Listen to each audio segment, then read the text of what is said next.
Continuing our conversation with Dave Malmuth, the developer of the second and PCH project. Dave, as you well know, there are some concerns about this project, and in this segment we'd like to raise those concerns and allow you to address them. The project itself is in the CDIP zone, the Southeast Area Development. It's a 30-year-old land use requirement and limiting height to 35 feet and 3 stories. This project obviously would not satisfy that. That zoning would have to be revised for this project to be built. I understand that the project involves a 12-story high tower, which are the condos, a 5-story hotel, 2 buildings that are 6 stories, and 2 buildings that are 2 stories. So there's a lot of density and height in this project, and those are 2 of the expressed concerns about the project. What would be your reply to those who say we are violating the CDIP project zoning, and a 12-story building is way higher than anything in the area, and we're just bulking and loading on stuff onto this site, and it's too much and too high? We do have to amend CDIP in order to enable the project, and that's pointed out in the environmental documents. But once amending CDIP, then the project can go ahead and get approved based on that amendment. We believe that the way that we're approaching this site is, from a mixed-use standpoint, with a variety of different kinds of heights, is a much more sensitive and thoughtful way to create an iconic project, a gateway project, as opposed to just doing 35 feet across the entire site, which we could do under the existing CDIP plan. The existing CDIP plan would allow us to do almost 650,000 square feet of retail and still allow for 30% open space. Well, that would be a horrible monolithic project that nobody would like. Sort of more of the same, but what we took... Would it be economically viable? Well, putting aside the economics for right now, what kind of impact would that have on the city in terms of traffic and people's perception of this gateway site? What we're trying to do, which is admittedly more difficult because it involves a change in CDIP, we think is a better way to use this precious site. So we have intentionally created lower elements and taller elements, and partly that was to create more open space. We have almost 50% open space on the site, which we think is a big value to the community. As you know, the revised environmental impact report just came out, and it concluded that there were unavoidable significant impacts in 3 areas.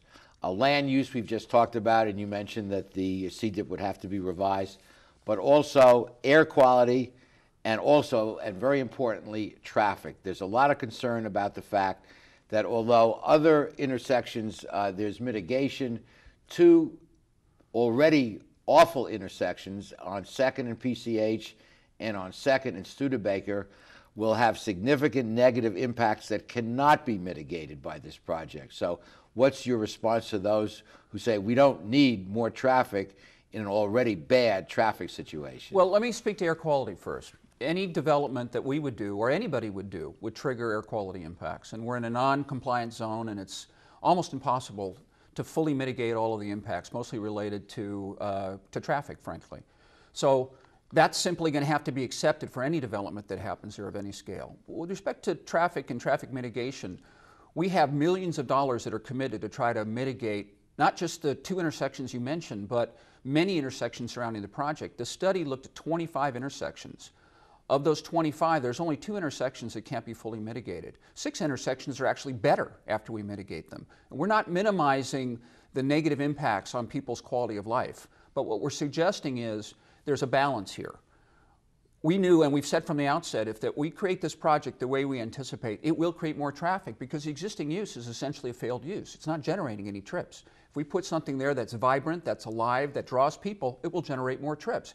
We're taking every conceivable step to try to minimize those trips by putting in a shuttle system, by encouraging bike traffic, by having a car share program, by putting millions of dollars both into traffic demand management programs and also into physical improvements in surrounding intersections. Admittedly, there's going to be impacts. What we're asking is for people to evaluate the balance. So as with so many things in life, life's a balancing act and it's trade-offs. And what the developer is asking the city and the people of the city and the city council and the planning commission to do is to give them the opportunity to build this project, that admittedly will be a 12-story, much higher than anything in the area, will negatively impact traffic at that intersection and at one others, and also will have substantial density in return for the amenities that Dave described earlier. And ultimately, even though there are a lot of legal documents, EIRs and this and that, it's a political choice. The people of the community will have to decide, is this something we want because of the good things, and we'll be willing to accept the impacts that cannot be mitigated. And then, you know, that's a value judgment that each person has to make. We want your opinion on this. The city wants your opinion on this. And on the website we're going to put up right now, there's the telephone number of the city planner and also the email address for you to respond. Also the website of the developer. We'll be back with more of our show after these messages.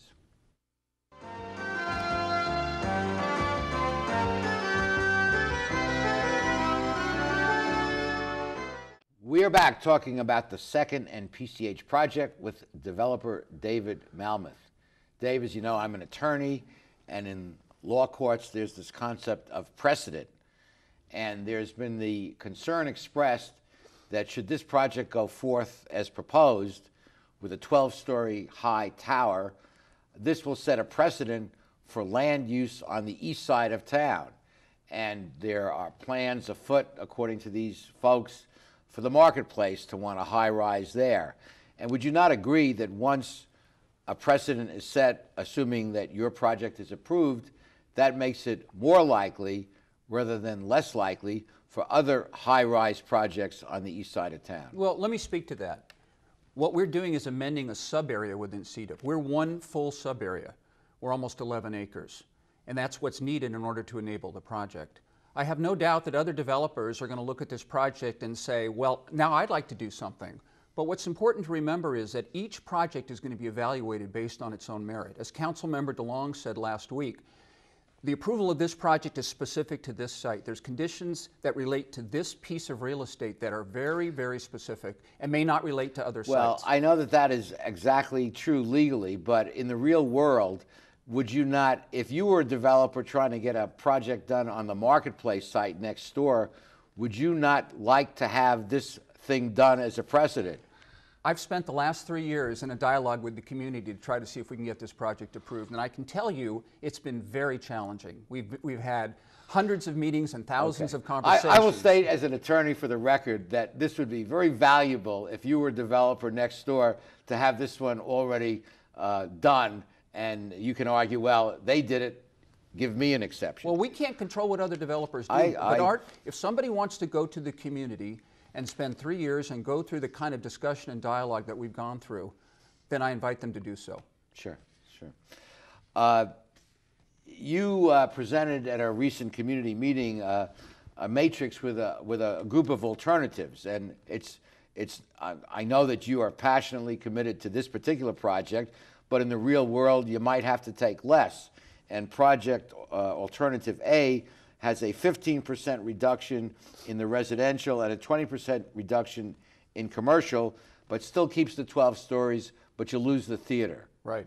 So that would be something that would work from your standpoint. Well, certainly something we would consider. As we've said, we like the project that we proposed, and it achieves a balance for us between economic viability and providing a lot of community amenities and still trying to minimize the traffic impacts and other impacts as much as possible. So that our preference is to do the project we proposed. What alternative might get rid of some of those 6-story bulks, particularly along 2nd Street? Well, the other alternatives increase the amount of reduction, if you will. They take away residential and they take away retail. And we get to a point where the project simply doesn't make any economic sense. And it's not just our opinion. We've retained CBRE to go out into the market and start talking with retailers. And what we know is we can't get to about 175,000 square feet of retail.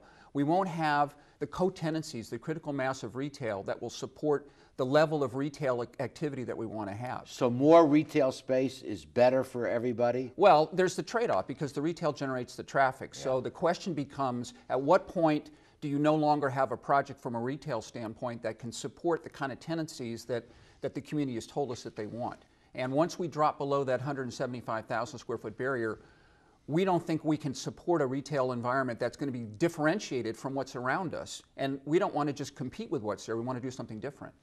As you know, this has to go either the proposed project or some lesser dense or lesser height variation thereof has to be approved by the Planning Commission and then by the City Council, and then it goes to the Coastal Commission. Right. And they kind of have life or death power over what's built in the coastal zone. This is in the coastal zone. Absolutely. Have you had some conversations with Coastal as to what they would be willing to live with? Absolutely, and we're very mindful of that. We've had 3 conversations with Coastal staff over the course of the last year, and they want to wait and see, first of all, what is the reaction to the EIR, the draft EIR, and what's the reaction to the alternatives. One of the things that they're going to look at very closely is how does the city come together around this set of alternatives? What's the decision that's ultimately made by the Planning Commission and the Council? Because they want, and they've said this to us, they want to see an improvement at that corner. They don't like what's there right now. They don't think that enhances the attractiveness of the coastal. We can all agree on that. Right, we can all agree on that. Where there's disagreement is actually what should be built there. But, Yeah. And their concerns are about residential, because it's not their highest priority use. Their concerns about making sure that it does, in fact, enable people to come and enjoy the waterfront and that there's the mission of Coastal is public access to the waterfront. And, you know, and what we've said to them is there's now maybe 10 or 20 or maybe the max 100 people coming on a daily basis. When we complete this project, there'll be hundreds and thousands of people coming. We think that is, in fact, exactly what Coastal Commission should want, allowing people to enjoy the coastline. What you've done so many major projects in the past. How does this fit into your portfolio of projects? Well, this is a tough project. You know, it's taken a long time to try to get to a project that achieves the sort of balance that we've talked about. We believe that we have a lot of community support. We hear every day people say to us, hang in there, this is worth doing, but make sure that you do it right, don't compromise on quality. You know, I've had the great fortune to do some projects that have been transformational in my career, and I believe that this project has that opportunity, but we have to be sure that we do something that all of us 10, 15, 20 years from now are going to be proud of, and not compromise to the point where it doesn't achieve all the goals that we've set for it. Okay, this is our city. Your voice matters. Weigh in. Call up Craig. Email him. Let him know what you think. We'll be back with the rest of our show after these messages.